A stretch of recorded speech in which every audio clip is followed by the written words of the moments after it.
যারা ৫ই আগস্ট ঘটাইছে কালো শক্তি, সেই কালো শক্তির নাম হলো জামাত ইসলাম। ৫ আগস্টের ঘটনা প্রবাহ ঘটিয়েছে কালো শক্তি, যার নাম জামায়াতে ইসলাম। আর এই শক্তির অগ্রবর্তী ভূমিকা পালন করছে ইসলামী ছাত্র শিবির, যারা দীর্ঘদিন ধরে ষড়যন্ত্রের মাধ্যমে দেশের রাজনৈতিক প্রক্রিয়াকে নষ্ট করার চেষ্টা করছে। আর তাদেরকে সার্জিস আলমরা যারা অভিনয় করেছে, সেই অভিনেতারা বলছে ৫ আগস্টের আন্দোলনের মূল ভ্যানগার্ড ছিল ইসলামী ছাত্র শিবির। সার্জিস আলমরা যারা এইটার অভিনয় করছে, সেই অভিনেতারা বলছে ৫ই আগস্টের আন্দোলনের মূল ভ্যানগার্ড ছিল ইসলামী ছাত্র শিবির এবং জামাতে ইসলাম। আজকে আমার সামনে আমার যারা সহযোদ্ধারা রয়েছেন, তাদেরকে আমরা প্রত্যক্ষ এবং পরোক্ষভাবে পেয়েছি। এই অভ্যুত্থানের রাজপথে থাকা, পরামর্শ দেওয়া, গুরুত্বপূর্ণ পদক্ষেপে সহযোদ্ধার মতো ভূমিকায় থাকার কাজগুলো করেছিল বাংলাদেশ ইসলামী ছাত্র শিবির। আমি বাংলাদেশে এখন ফজু পাগলা হয়ে গেছি এবং এই নামটা আমাকে দিয়েছে মুক্তিযুদ্ধ বিরোধী জামাতে ইসলাম। আমি নাকি ফজু পাগলা। আজকে হঠাৎ করে, যেটা দুর্ভাগ্যজনক, আজকে হঠাৎ করে আমি দেখতে পেলাম সকালবেলায় আমার বাসার সামনে কিছু মিছিলের শব্দ পাইলাম। সেই শব্দগুলো বলাটাও এই ছোট ছোট ছেলে মেয়ে আমার সন্তানের সমান। এরা কারা আমি চিনিও না। এরা স্লোগান আমার নামে দিল, ফজু পাগলাকে গ্রেপ্তার করো, ইত্যাদি ইত্যাদি। আমার ফজলু পাগলা কই? তই তই তই তই তই আমার ফজলু পাগলা কই?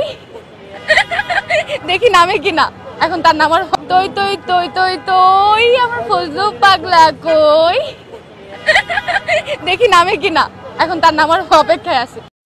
কত টাকা দিছে রাজাকার বলার জন্য? বাবা তোমাকে ডাকছি বাবা, রাজাকার বাহিনী এসেছে। কাউয়া ফজু পাগলা, তুই শালা যাতে আমার মিলে কুকুর দিয়ে তুই বড় গেন্ডি। তুই জানো স্যার ৫ই আগস্ট কি হয়েছে? কাউয়া ফজু পাগলা, তুই নিচে আয়।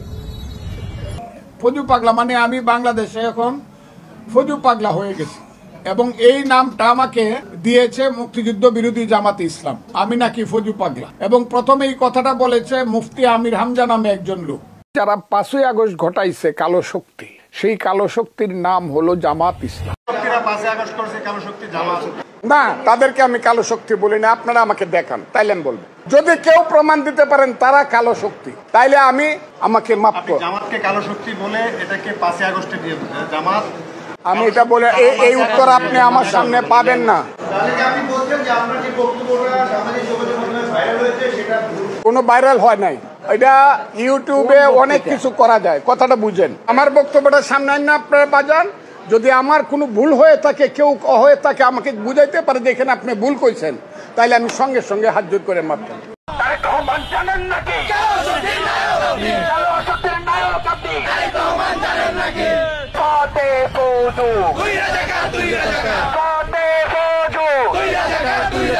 এবং এই ফজলুরকে তওবা পরে মানুষের কাছে ক্ষমা চাইতে হবে এবং জামাত শিবির সহ বাংলাদেশের যেই সকল ছাত্র জনতাকে কটূক্তি করেছে তাদের কাছে ক্ষমা চেয়ে স্যালুট দিতে হবে এই ফজলুর রহমানকে।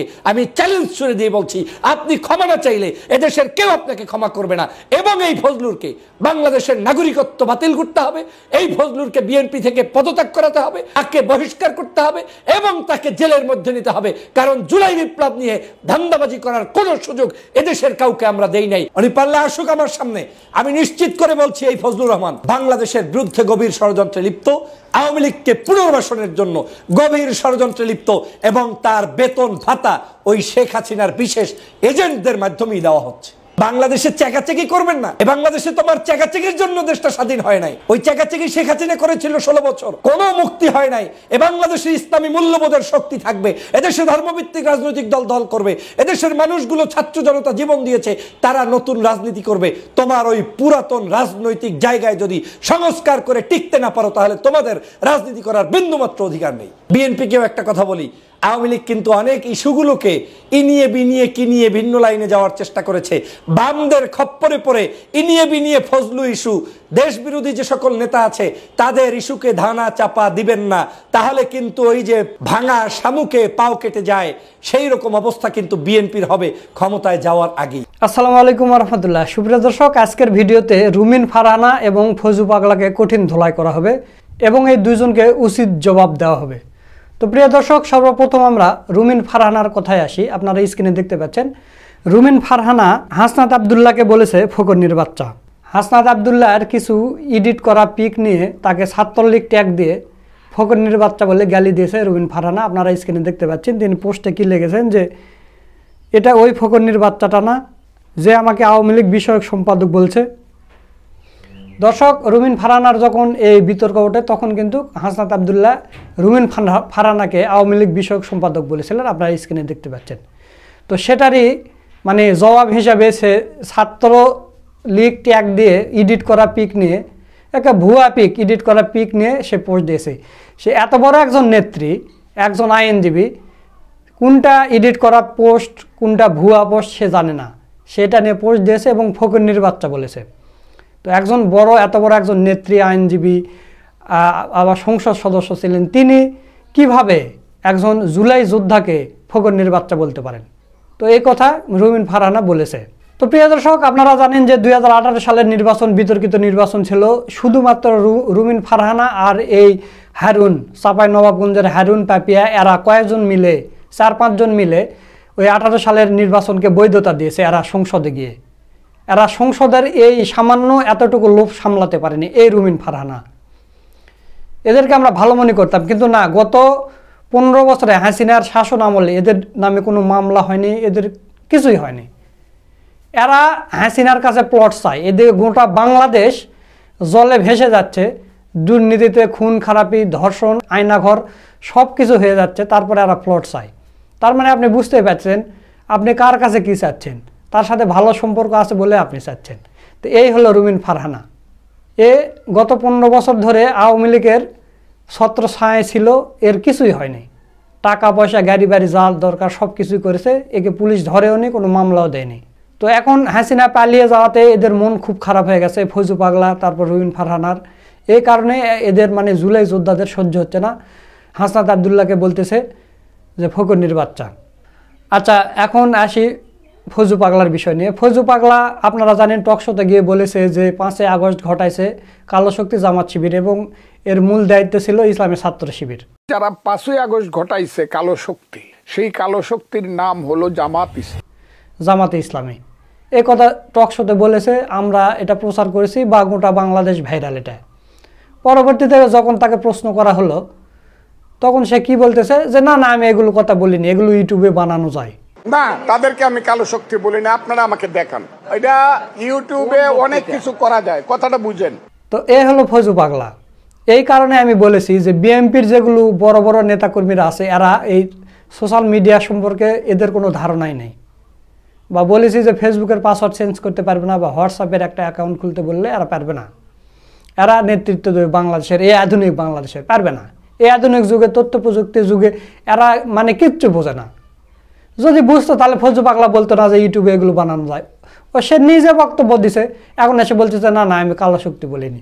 না, তাদেরকে আমি কালো শক্তি বলি না, আপনারা আমাকে দেখান। পক্ষান্তরে আপনারা জামাতে ইসলামের নেতাকর্মীদের দেখবেন যে জামাতে ইসলামী কিন্তু তরুণদেরকে উপরের দিকে স্থান দিয়েছে। তো জামাতে ইসলামের সাথে এরা পেরে উঠবে না। এই কারণে পারবে না, কারণ এরা হচ্ছে বৃদ্ধ হয়ে গেছে, এক্সপায়ার ডেট হয়ে গেছে এদের। আর জামাতে ইসলামের তরুণীদের সামনে আনতেছে, দেখবেন এরাই বাংলাদেশে নেতৃত্ব দেবে। তো প্রিয় দর্শক, এই ফজু পাগলাকে এবার কঠিন ধোলাই করেছেন ডক্টর ফয়জুল হক ভাই। আপনাদের প্রতি অনুরোধ থাকবে আপনারা ভিডিওটা দেখে যাওয়ার চেষ্টা করবেন, অসাধারণ একটা ভিডিও। তো বেশি দেরি করবো না, চলুন আমরা ডক্টর ফয়জুল হক ভাইয়ের ভিডিওটা দেখে আসি। ফজলুর রহমান সাহেব কত বড় দুরন্ত, কত বড় টাউট, কত বড় মিথ্যু, সেটা আজ আবার প্রমাণ করলেন সাংবাদিকদের সামনে বক্তব্যের সময়। সাংবাদিকরা তাকে প্রশ্ন করেছেন যে আপনি জুলাই বিপ্লবকে কেন কালো শক্তির হাত রয়েছে বলে মন্তব্য করেছেন এবং কালো শক্তি 5ই আগস্ট সংগঠিত করেছে, এই মন্তব্যের জবাব দিন। উত্তরে তিনি বললেন তিনি এ ধরনের কোনো বক্তব্যই দেননি। না, তাদেরকে আমি কালো শক্তি বলি না, আপনারা আমাকে দেখান। এটা ইউটিউবের বানানো বক্তব্য, এটা তিনি পূর্ণাঙ্গ শুনতে বলেছেন। এটা ইউটিউবে অনেক কিছু করা যায়, কথাটা বুঝেন। আমার বক্তব্যটা সামনে না আপনারা বাজান, যদি আমার কোনো ভুল হয়ে থাকে, কেউ হয়ে থাকে, আমাকে বুঝাইতে পারে দেখেন আপনি ভুল কইছেন, তাইলে আমি সঙ্গে সঙ্গে হাত জোর করে মাপ দেব। কত বড় জাহেল হলে মানুষ এই ধরনের মন্তব্য করতে পারে, যার বক্তব্য সমগ্র বাংলাদেশের নিউজ পত্র পত্রিকা, ইউটিউব সব জায়গায় স্পষ্ট তিনি বলেছেন এই 5ই আগস্ট সংগঠিত করেছে একটি কালো অপশক্তি এবং এই অপশক্তির নাম হচ্ছে বাংলাদেশ জামায়াতে ইসলামী এবং সেটাই আরো একবারিয়ে কাজ করেছেন জামায়াতে ইসলামের ছাত্র সংগঠন ইসলামী ছাত্র শিবির। এবং তিনি এই মন্তব্য করেছেন যে সার্জিস হাসনাত এরা সবগুলোই জামাত শিবিরের প্রোডাক্ট হিসেবে এই জায়গায় কাজ করেছেন, তাদেরকে এখন আর নেতা বলা যাবে না, বলতে হবে অভিনেতা। এতখানি লম্বা বিশ্লেষণের পরে উনি আবার জাতির কাছে মিথ্যাচার করছে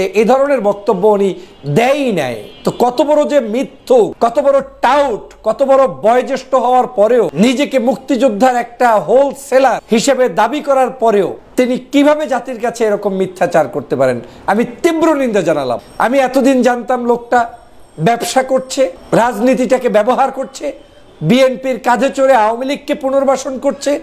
আজ দেখছি তিনি এই জায়গায় চরম মিথ্যাচারের জায়গায় অবস্থান করছে, যেটা একজন অ্যাডভোকেট কিংবা একজন একটা দলের চেয়ারপারসনের উপদেষ্টা হয়ে এতটা মিথ্যাচার খাটে না। আপনি জাতির কাছে ক্ষমা চান, আপনি জাতির কাছ থেকে নতুন করে তওবা করে তারপরে রাজনীতি করুন ফজলুর রহমান। আপনি জনগণের কাছে বলুন আমি ফজলুর রহমান পাগল হয়ে গিয়েছি, ভুলবশত আমার ব্রেন কাজ করে নাই, তাই আমি আপনাদেরকে উল্টাপাল্টা বলেছি। আসলে এই জুলাই বিপ্লব সঠিক ছিল, এই কাজে অংশগ্রহণ করেছে জামাত শিবির, তাদেরকে আমি স্যালুট জানাই। এই ধন্যবাদটা আপনি জাতির কাছে দিয়ে মাপ চান, তাহলেই আপনি পূর্ণাঙ্গ মাপ পাবেন। আপনি মাপ চান যে এই জুলাই বিপ্লব করেছে শহীদ যোদ্ধারা, এই জুলাই বিপ্লব করেছে আহত ব্যক্তিরা, এই জুলাই বিপ্লব করেছে ছাত্র জনতা, সেটা বলে আপনি স্যালুট দেন, আপনি মাপ চান, জনগণ হয়তো আপনাকে মাপ করবে। উল্টো আপনি মাপ না চেয়ে আপনি জনগণকে বিভ্রান্ত করছেন। আমি তো অনেক আগেই বলেছি বিএনপির উচিত ছিল এই লোকটাকে সবার আগে বহিষ্কার করা। শুধু তাকে বহিষ্কার নয়, বাংলাদেশ জাতীয়তাবাদী দলের ছত্র ছায়ায় এসে 5ই আগস্টের পরে যারা যারা আওয়ামী লীগকে পুনর্বাসন করার জন্য অতি দরদ নিয়ে মাঠে নেমেছে, এই সবগুলো দান্দাবাজকে অতি দ্রুত গ্রেপ্তার করা এবং বহিষ্কার করা উচিত ছিল। রাষ্ট্রের উচিত ছিল তাদেরকে গ্রেপ্তার করা। কেন বলছি এই কথা? আমরা জুলাই বিপ্লবকে করেছি বাংলাদেশের সমগ্র মানুষের অংশগ্রহণের মধ্য দিয়ে। এটা কোনো কালো শক্তি, এটা কোনো অপশক্তি ছিল না, এটা সমগ্র মানুষ প্রকাশ্যে আন্দোলন করেছে। এই জুলাই বিপ্লবে 2000 মানুষ দিবালোকের মতো শহীদ হয়েছে। আবু সাইদ মুগ্ধ, তারা বুক চিতিয়ে দিয়ে তারপরে শহীদ হয়ে গিয়েছে। আর বলছেন অপশক্তি, কালো শক্তি, জামাত শিবির। আপনি বলছেন জুলাই বিপ্লব, ছাত্র জনতা তাদেরকে নেতা বলতে পারবেন না, অথচ এই নেতাদের গুণে আজকে দেশনেত্রী বেগম খালেদা জিয়া সহ বাংলাদেশের সমগ্র রাজনৈতিক দলের নেতারা আজকের কম বেশি জামিন পাচ্ছে, মুক্তি পাচ্ছে, জেল জুলুম থেকে মুক্তি পাচ্ছে। কৃতজ্ঞতা এত দ্রুত মানুষ কেমনে ভুলে যায়? এত দ্রুত মানুষ কিভাবে নেমো খারাম হয়? মাত্র একটা বছর পার করতে পারলেন না, তার মধ্যেই ছাত্র জনতাকে বিতর্কিত করছেন, মন্তব্য করছেন, তাদেরকে বলছেন, গালিগালাজ করছেন, রাজাকার বলছেন, আলবদর আল শামস বলছেন, আর ইনিয়ে বিনিয়ে আপনি কে কোন জায়গায় বক্তব্য দেয় তাদেরকে দোষারোপ করছেন, আমাদেরকে দোষারোপ করছেন। এই সব বিএনপির উচিত এই সকল দুষ্ট লোকগুলোকে দ্রুত আজকের বহিষ্কার করে দেয়া এবং ভালো মানুষ নিয়ে রাজনীতি করা। আমি ধন্যবাদ জানাই যে আপনারা অন্ততপক্ষে একটা চিঠি ইস্যু করেছেন, কিন্তু জনগণ কিন্তু ওত পেতে বসে আছে, রাত 9টা পর্যন্ত অপেক্ষা করবে, দেখবে 9টার সময় এই ফজলুর বিএনপিকে কি জবাব দেয়, আর বিএনপি সেটার উপর ভিত্তি করে ফজলুরকে কি জবাব দেয়। 9টার পরে রফা দফা হবে। বাংলাদেশের জনগণের সাথে দান্দাবাজি করে জুলাই বিপ্লবকে অপবিত্র করে কোনো একজন লোক কোন রাজনৈতিক সংগঠনের ছত্রছায়ায় থাকতে পারবে না, পারবে না, পারবে না। এই ফজলুরকে বিএনপিকে অবশ্যই বহিষ্কার করতে হবে, তাকে অবশ্যই মাপ চাইতে হবে, তাকে অবশ্যই জাতির কাছে ক্ষমা চাইতে হবে। শেখ হাসিনার মতো মুক্তিযোদ্ধা বিক্রি করা শুরু করছে, ওর বাবার সম্পত্তি এটা। 1971 সালে বাংলাদেশে হাজার হাজার মানুষ জীবন দিয়েছে, রক্ত দিয়েছে আপনাদেরকে মুক্তিযুদ্ধের সার্টিফিকেট বিক্রি করার জন্য। আপনি মুক্তিযুদ্ধ করছেন, কিসের মুক্তিযুদ্ধ? যেই মুক্তিযুদ্ধকে অংশগ্রহণ করার মধ্য দিয়ে আপনার হওয়া উচিত ছিল দেশপ্রেমিক, আপনি সেটা না হয়ে আপনি দেশদ্রোহী হয়ে যাচ্ছেন। 24-এর অভ্যুত্থানকে মেনে নিচ্ছেন না, বিপ্লবকে মেনে নিচ্ছেন না, উল্টো তাদেরকে ইঙিয়ে বিঙিয়ে চেগিয়ে আপনি বলছেন রাজাকার বলছেন। এই আওয়ামী লীগের বিক্রি করা ইতিহাসে দেশে চলবে না। এই জামাত শিবিরকে নিয়ে অনেক কথা 16 বছর শেখ হাসিনা বলেছে। 2013 সালে শাহবাগে তৈরি করে নাটক করে মানুষদেরকে ফাঁসি দিয়েছে। কোর্ট থেকে আদালত থেকে প্রমাণ হয়েছে একটা মানুষও এখানে আজকের কোন অবস্থায় সেই ফাঁসির যোগ্য ছিল না, তাদেরকে অন্যায়ভাবে ফাঁসি দেওয়া হয়েছে। এটিএম আজহারের মুক্তির মাধ্যমে প্রমাণ হয়েছে যে বাংলাদেশে যতগুলো মানুষকে হত্যা করা হয়েছে সব মানুষগুলোকে অন্যায়ভাবে হত্যা করেছে। আপনার চোখে বাজে না? এত টকশো করতে মন চায়, টকশো করেন পারলে আপনার এই যে আয়নাঘর নিয়ে টকশো করেন, পারলে টকশো করেন বাংলাদেশের যে সকল মানুষকে গুম করেছে, খুন করেছে, হত্যা করেছে, নির্যাতন করেছে, নিপীড়ন করেছে, পাঁচিমের শাপলা চত্বর নিয়ে টকশো করেন, মামুনুল সাহেবকে জেলে নিয়েছে টকশো করেন, আলেম ওলামাকে জেলে নিয়েছে টকশো করেন, খালেদা জিয়াকে বন্দি রেখেছে টকশো করেন। সেগুলো কোনো সাবজেক্ট নাই। সাবজেক্ট আসছে আপনার কাছে জামাত শিবির আর 24-এর অভ্যুত্থান। 24-এর গণ অভ্যুত্থান না হলে আপনার মতো লোক ভেস্কি মেরে টিভি তো দূরের কথা, বাংলাদেশের কোনো জায়গায় স্থান পেতেন না। এখন টকশো করেন আর নিজের রমরমা ব্যবসা। এখন জনগণের মধ্যে জনপ্রিয়তা অর্জনের জন্য ধান্দাবাজি শুরু করেছিলেন, ধরা খেয়েছেন।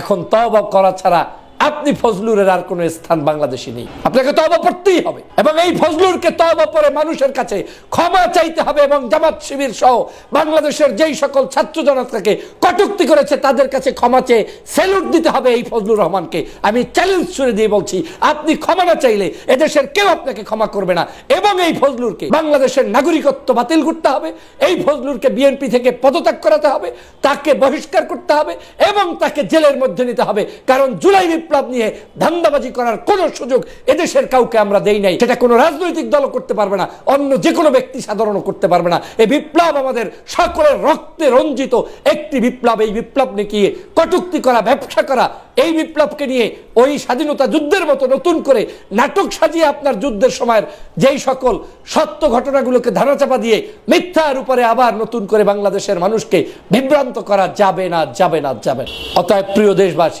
আমাদেরকে সোচ্চার হতে হবে। এখন সুপ্রিম কোর্টের আদালত চত্বরে এসে দাঁড়িয়ে এখন সে সাংবাদিকদের সামনে মিথ্যাচার করছে। সমস্ত ডকুমেন্ট আছে, আজকের একদিনের টকশো না, সারা বাংলাদেশে তার রেকর্ড আছে। প্রতিটা মুহূর্ত তিনি বাংলাদেশের বিরুদ্ধে ষড়যন্ত্র করছে। আমি আজকের ভিডিওতে আপনাদেরকে চ্যালেঞ্জ দিলাম, উনি পারলে আসুক আমার সামনে। আমি নিশ্চিত করে বলছি এই ফজলুর রহমান বাংলাদেশের বিরুদ্ধে গভীর ষড়যন্ত্রে লিপ্ত, আওয়ামী লীগকে পুনর্বাসনের জন্য গভীর ষড়যন্ত্রে লিপ্ত এবং তার বেতন ভাতা ওই শেখ হাসিনার বিশেষ এজেন্টদের মাধ্যমেই দেওয়া হচ্ছে। নিশ্চিত থাকেন, দেশপ্রেমিকের কিচ্ছু নাই, যা আসে তাই বলে দিবেন। বাংলাদেশে চেকাচেকি করবেন না। এ বাংলাদেশে তোমার চেকাচেকির জন্য দেশটা স্বাধীন হয় নাই। ওই চেকাচেকি শেখ হাসিনা করেছিল 16 বছর, কোনো মুক্তি হয় নাই। এ বাংলাদেশে ইসলামী মূল্যবোধের শক্তি থাকবে, এদেশে ধর্মভিত্তিক রাজনৈতিক দল করবে, এদেশের মানুষগুলো ছাত্র জনতা জীবন দিয়েছে, তারা নতুন রাজনীতি করবে। তোমার ওই পুরাতন রাজনৈতিক জায়গায় যদি সংস্কার করে টিকতে না পারো তাহলে তোমাদের রাজনীতি করার বিন্দুমাত্র অধিকার নেই। অতএব ছাত্র জনতাকে ভয় দেখাবেন, শয়তানির জায়গা পাও না ফজলু। এসব ধান্দাবাজি বন্ধ করো। প্রিয় দেশবাসী, আমাদেরকে শক্ত হতে হবে, সোচ্চার হতে হবে। আবার বলছে কি মব জাস্টিস করবে। কে তোমাকে নিয়ে মব জাস্টিস করবে? তোমার বাড়ি ঘরে কে কে করবে? করবেটা কে? কেউ তো খানা দানার ঠেক পড়ে নাই তোমার মতো স্যাঁচরা ম্যাচরা মানুষ নিয়ে আন্দোলন করে তোমার মব জাস্টিস করবে, মোটেই না। আইন সিদ্ধভাবে তাকে গ্রেপ্তার করতে হবে এবং আইন সিদ্ধভাবে বিএনপি তাকে বহিষ্কার করে প্রমাণ করবে যে বিএনপি এই সকল দুষ্ট লোকদের সাথে নাই। সেটা না করতে পারলে জাতির কাছে তাকে জবাব দিতে হবে। পরিশেষে বিএনপিকেও একটা কথা বলি, আওয়ামী লীগ কিন্তু অনেক ইস্যুগুলোকে ইনিয়ে বিনিয়ে কিনিয়ে ভিন্ন লাইনে যাওয়ার চেষ্টা করেছে। বামদের খপ্পরে পড়ে ইনিয়ে বিনিয়ে ফজলু ইস্যু, দেশ বিরোধী যে সকল নেতা আছে তাদের ইস্যুকে ধানা চাপা দিবেন না, তাহলে কিন্তু ওই যে কি বলে ভাঙা শামুকে পাও কেটে যায়, সেই রকম অবস্থা কিন্তু বিএনপির হবে ক্ষমতায় যাওয়ার আগেই। অতএব দলকে রাষ্ট্রের কল্যাণে ব্যবহার করতে চাইলে, জাতির প্রয়োজনে বিএনপিকে অবদান রাখতে চাইলে এবং এই মজলুম সংগঠনকে আগামী দিনের যদি ভালো অবস্থানে নিয়ে যেতে হয় তাহলে এই সকল দুষ্ট লোকদের আগাছাগুলোকে দল থেকে সবার আগে একেবারে ক্লিন করুন, পরিষ্কার করুন, তাহলেই পারবেন। আর না হয় শেখ হাসিনার মতো কিন্তু এই সকল ওই কোটা সংস্কারের জায়গায় পড়ে সব ধ্বংস হয়ে গিয়েছে। এই ফজলুরের ছাপ্পরে পড়ে, বামপন্থী কিছু নেতাদের ছাপ্পরে পড়ে, বামপন্থী কিছু ওই যে আপনার অ্যাক্টিভিস্ট আছে আপনাদের পক্ষে 2-1 লাইন লেখে যেগুলা কোনো গরু ছাগল দেখেও না, ওই সকল অ্যাক্টিভিস্টদের খপ্পরে পড়লে কিন্তু আপনাদের অবস্থা আরো ভয়াবহ হবে। সাবধান হন। কেউ বলবে না আপনাদের এই দোষ কথাগুলা, কারণ সবাই তো সামদি করছে ব্যবসার জন্য, টাকার জন্য, পদের জন্য, লোভের জন্য। কেউ আপনাকে সঠিক গাইডলাইন দিবে না। এই আমরা যে কথাগুলো বলছি, আমি যা বলছি এটাই সত্য কথা। আমার কোনো স্বার্থ আপনার কাছে নাই, আর কোনোদিন স্বার্থের জন্য ঘুরবো না। ঘুরলে এখন ঘুরতাম। অতএব বিএনপির উচিত এই ফজলুরকে এখন বহিষ্কার করা। শুধু ফজলু নয়, ফজলুর মতো আগাছা যেগুলো আছে সবগুলোকে বিএনপি থেকে বাতিল করতে। সুপ্রিয় দর্শক, আপনারা ডক্টর ফয়জুল হক ভাইয়ের ভিডিও সহ পুরো ভিডিওটা দেখলেন। তো সব মিলে আজকের ভিডিওটা আপনাদের কাছে কেমন লেগেছে তা অবশ্যই কমেন্ট করে জানিয়ে দিবেন। ফজু পাগলা আর রুমিন ফারহানা সম্পর্কে আপনাদের মতামত কি সেটাও কমেন্ট করে জানিয়ে দেবেন। সকলকে ধন্যবাদ। আসসালামু আলাইকুম ওয়া রাহমাতুল্লাহ।